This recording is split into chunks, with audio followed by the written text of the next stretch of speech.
Olá, pessoal! Sejam bem-vindos ao ambiente virtual de palestras do CELI. Meu nome é Bruno, sou palestrante da casa, do Centro Espírita Luz da Esperança. E na palestra de hoje, nessa palestra virtual, nós vamos falar a respeito de um tema bastante interessante e que mostra o quão atemporal são os ensinamentos do Mestre Jesus, os ensinamentos, as parábolas, os exemplos que ele deu lá atrás, há 2000 anos atrás, e como a gente pode ainda trazer para os dias atuais e continuar sempre aprendendo e buscando aplicar eles no nosso dia a dia. O tema de hoje vai ser sobre a projeção das nossas dificuldades no outro. Exatamente. Quem quiser estudar, que é importante, e quiser encontrar isso no Evangelho segundo o Espiritismo, está mais especificamente no capítulo 10 do Evangelho segundo o Espiritismo, que é: bem-aventurados os que são misericordiosos. Mas o que seria então a tal da projeção das nossas dificuldades no outro? Se a gente for buscar na psicologia, entender o que é o termo projeção, projeção, na verdade, nada mais é do que algo que é nosso, que está em nós, que a gente projeta no outro. A gente não reconhece às vezes como sendo nosso e a gente diz, não, o outro é assim, o outro faz isso, certo? Carl Gustav Jung, que tem trabalhos notórios na área da psicologia, ele falava bastante a respeito da sombra. E o que seria a sombra? Bom, analisando o que é sombra, sombra é onde a luz não chega. Sombra é aquilo que não é iluminado, é aquilo que está obscuro. Então, para a gente analisar o nosso ser, pensando dessa forma, é aquilo que nós mesmos não reconhecemos em nós. É aquilo que nós não trabalhamos bem nas nossas emoções, nas nossas atitudes, e que passa às vezes despercebido por nós. Ou que a gente esconde mesmo. Colocamos muitas camadas. Por quê? Porque a gente aprendeu dessa forma. A gente aprendeu que deveria agir de determinada forma para que os outros gostassem da gente. E aí a gente não quer ser rejeitado, a gente tem medo de rejeição, a gente tem várias questões psicológicas por trás disso. E aí, como dizem para nós, nos ensinam, não faz assim porque é feio. A gente acaba, então, não trabalhando essas questões e escondendo elas. Dizendo, então eu não posso ser assim, não sou assim. Então, esconde. E aí cria uma camada na frente. Nós criamos máscaras. Máscaras para agradar a sociedade, para conseguir interagir de uma melhor forma, para que gostem da gente.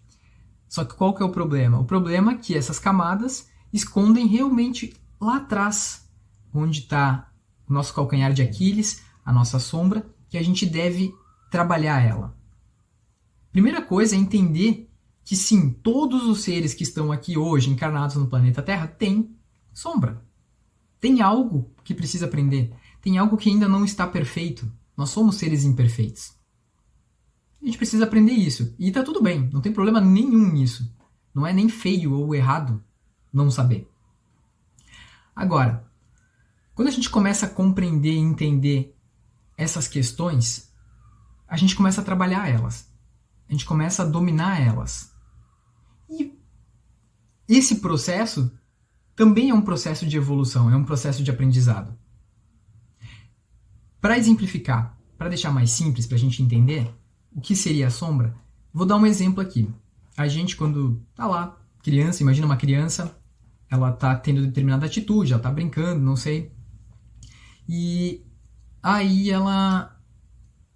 Um amiguinho vai brincar com ela e, sem querer, pega o brinquedo dela e ela fica com muita raiva. Ela fica com muita raiva daquilo ali na hora. E qual que é o problema de ter raiva? Inicialmente nenhum, certo? Só que os pais, por exemplo, podem ter visto e ter ido ensinar aquela criança assim, não, é feio, tu não pode ter raiva. Não pode ter raiva, é feio. E aí ela entende que se é feio ter raiva, eu não estou agradando os outros dessa forma e tal, eu tenho que esconder a raiva. Eu não posso demonstrar que eu tenho raiva. Não estou dizendo, né, que a gente tenha que saber como lidar com a raiva. Só entender que a raiva é algo natural, é algo que existe a partir de um pensamento que gera uma emoção, um sentimento, que gera uma descarga hormonal. E sim, de fato, nós temos raiva. A gente tem que aprender a lidar com a raiva. E não esconder a raiva, porque lá atrás disseram que ela era feia e aí a gente esconde. E aí gera uma sombra. A gente esconde da sociedade. Isso porque disseram que não é legal, que não é bom, que é feio. Não vão gostar de mim. E quando a gente chega na vida adulta, algumas situações ao longo da nossa vida podem gerar o sentimento de raiva.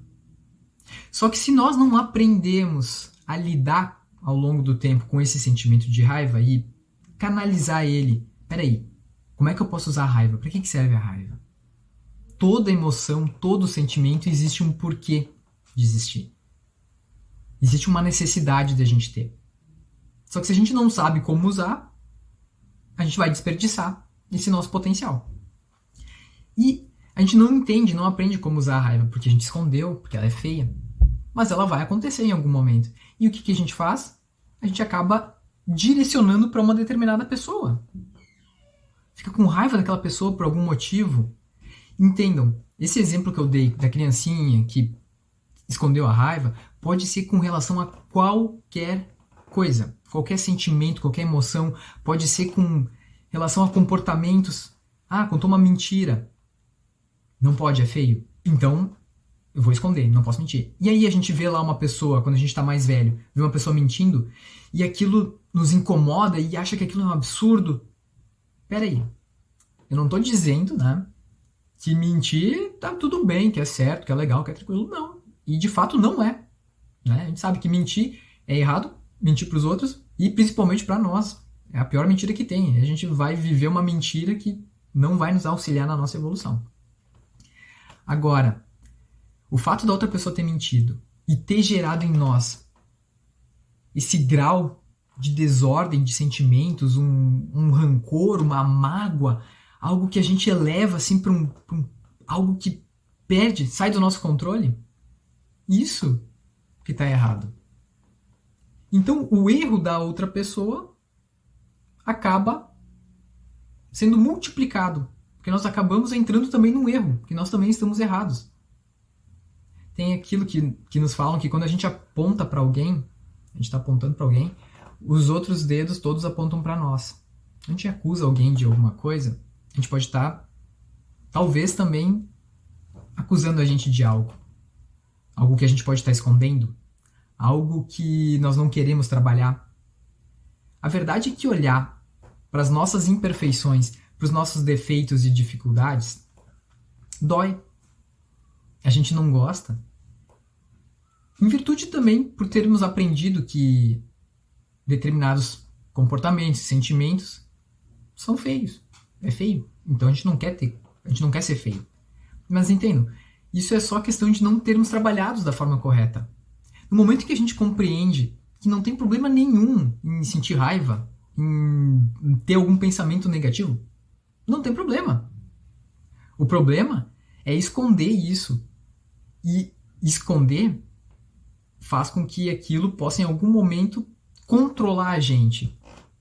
Porque não foi trabalhado, não foi bem compreendido. E onde que está isso? Né? Quando Jesus falou, em que momento Jesus falou isso? Bom, tem uma passagem que Jesus disse assim: vede o cisco no olho do outro, né? Um cisquinho, mas não vê a trave que está no teu olho, a trave que nos cega. A gente aponta o defeito do outro e não está vendo o nosso defeito. E entender que se a gente está aprendendo com o erro do outro, ó, aquilo lá tá errado e tal. Isso é válido. Isso faz parte da nossa evolução. A gente analisa e aprende, ó, não, isso aqui não é legal tal. Agora, o erro do outro, no momento em que ele nos prejudica, a nossa forma de agir, a nossa forma de sentir as coisas e a gente fica revoltado com aquilo, aquilo traz para nós uma carga pesada, um rancor, a gente fica com uma mágoa, remoendo a situação, porque o outro, porque o outro, porque o outro. Será que a gente está certo em estar fazendo isso? Será que isso vai trazer algo, algum aprendizado mesmo? Ou a gente só está com o disco rodando e repetindo, sem compreender que a nossa atitude desproporcional está mais fazendo mal para nós do que ajudando o mundo? Então, observar que um erro, às vezes, um equívoco do outro, ele não pode ter esse poder de nos tirar a nossa paz interior. Porque no momento em que tira a nossa paz interior, opa, algo está errado. E eu fico imaginando, né, eu gosto de usar o exemplo de Jesus, um espírito perfeito que passou aproximadamente 1000 anos se adaptando à energia terrestre para criar um corpo perispiritual capaz de reencarnar no planeta Terra, ou seja, teve que se tornar mais denso para poder reencarnar aqui. Chegou aqui, imagina se ele fosse ficar escandalizado, irritado, nervoso, brabo, rancoroso, com todos à volta dele que fizessem algo de errado. Como seria a vida de Jesus? Ele não ia conseguir botar o pé fora de casa. Botou o pé na rua, ele já ia ver alguém fazendo algo errado. E aí ele já ia ficar incomodado com aquilo ali. Não, que absurdo, que absurdo. E aí eu não, o outro. Imagina, os próprios apóstolos que conviviam com ele, teve um que renegou ele 3 vezes. Pedro. Então, quer dizer, e ele disse, tu vai negar 3 vezes. Não, não vou. Vai. E ele ficou, tá tudo bem para Jesus. Ou seja, aqueles que apontavam para Jesus e que falavam as coisas para ele, ele morreu na cruz e disse, Pai, perdoa eles. Eles não sabem o que fazem. Ou seja, Jesus não estava projetando nenhuma negatividade no outro. Ele entendia que os outros estavam errados. E sabia que isso era perfeitamente normal para o estado evolutivo de cada um. Mas ele não ficava nesse processo de projeção, mandando a negatividade, porque ele não tinha essa negatividade. Agora, quando a gente vê algo que está errado e fica, não, porque tal coisa, e fica super incomodado, é a nossa negatividade. O outro fez a dele e tu tá fazendo a tua. E no final das contas a gente está multiplicando a negatividade. Não estamos criando algo de bom. Então, e tem uma outra passagem de Jesus que também está no capítulo que fala que é muito interessante, que os escribas e os fariseus, né, foram levar uma mulher adúltera lá pro centro da praça, né, pegaram ela em adultério, e aí tava na lei de Moisés que a mulher adúltera era para ser apedrejada. E dizia lá na lei da época. E levaram a mulher, e aquele povo todo enfurecido e, né, muito moralista, acreditando que estava fazendo o bem para o mundo. Pegaram as pedras, preparados para atirar. Jesus falou que atire a primeira pedra aquele que nunca pecou. Quem nunca cometeu nenhum pecado, atira. Pode atirar. Quer dizer, todos largaram as pedras e foram para suas casas. Porque o que eles fizeram? Uma análise de consciência. No momento em que Jesus fez uma pergunta para eles e eles pensaram na resposta, o fato de tu pensar e analisar já fez com que eles entendessem que não era assim que ia resolver o problema. Porque, na verdade, cada um que estava lá já havia cometido algum erro, algum pecado. Então, por que apedrejar a mulher, sendo que eles haviam cometido crimes antes? E é isso que eu convidaria, né, na palestra de hoje, que a gente pudesse fazer. Sempre fazer essa autoanálise. Sempre analisar o que é que no outro está nos incomodando. Como eu disse, Não tem problema nenhum a gente observar, ver que, opa, aquilo lá tá errado. Realmente aquilo tá errado e não é por aí o caminho. Agora, permitir que o outro, com uma atitude errada, perturbe a nossa paz e que a gente acredite que, ficando brabo, escandalizado e nervoso e irritado com a maldade que o outro fez, a gente vai estar tornando o mundo um lugar melhor e nós vamos estar evoluindo? A verdade é que não. Nós não vamos. Primeiro, observa assim. O porquê que eu estou tão incomodado com a atitude do outro? Qual foi a atitude do outro que me incomodou tanto? Entender que esse processo ele é inconsciente. A sombra, ela é inconsciente. Se ela fosse consciente, seria muito fácil de resolver. Basta um raciocínio. Ah, é isso aqui. Tá? Matemático. Mas não é linear. O nosso inconsciente ele opera de forma diferente. Então, quando algo nos incomodar no outro, a gente tem que fazer essa leitura e tentar entender se aquilo que eu estou reprimindo é porque eu reprimo em mim, mas é algo errado que eu estou fazendo. Será que é porque o outro tem uma liberdade que eu não tenho para fazer? Ele faz um mal que eu me seguro para fazer e talvez eu achasse que alguma coisa eu deveria fazer que é certo, ou que eu sei que não é certo, mas eu gostaria de fazer. Analisar, parar, refletir e pensar. Quando a gente faz isso, nós fazemos aquilo que Jesus convidou, que aquelas pessoas que estavam na praça prontas para apedrejar a mulher adúltera fizeram. Faz uma análise e se observa. A gente vai perceber que a maior parte daquilo que nos irrita e nos incomoda talvez não tenha tanta razão de ser daquela forma. E compreender.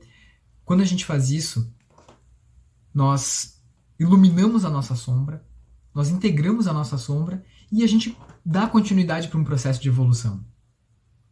Então, acredito que essa seria a mensagem, que a gente compreenda, que a gente reflita, antes de apontar os defeitos do outro, analisar os nossos, observar os nossos.